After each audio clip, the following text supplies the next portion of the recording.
وعلیکم السلام ورحمۃ اللہ وبرکاتہ۔ محترم بھائی نے اوپر میسیج لکھا ہے اور نیچے انہوں نے ایک سکین بھیجا ہے جس کے اندر انہوں نے وصلی اللہ علی النبی اس کو انڈر لائن کیا ہے۔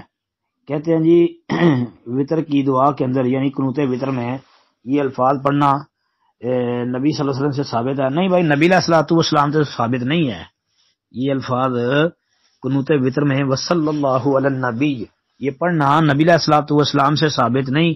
البتہ حضرت ابی بن کعب رضی اللہ عنہ کی ایک روایت ہے، صحیح ابن خزیمہ کے اندر 1100 نمبر حدیث ہے جی، حدیث نمبر 1100 ہے، اس میں یہ ہے یعنی صحابی سے پڑھنا ثابت ہے، مطلب یہ کہ موقوفاً درست ہے، اور اگر کوئی بندہ دعا کے آخر میں یہ پڑھ لے تو انشاءاللہ حرج نہیں ہے جی، اور سند اس کی صحیح ہے انشاءاللہ۔ شیخ البانی رحمۃ اللہ علیہ نے لکھا ہے اسنادہ صحیح جی، ابن خزیمہ کی 1100 نمبر حدیث ہے جی۔ السلام علیکم ورحمۃ اللہ وبرکاتہ۔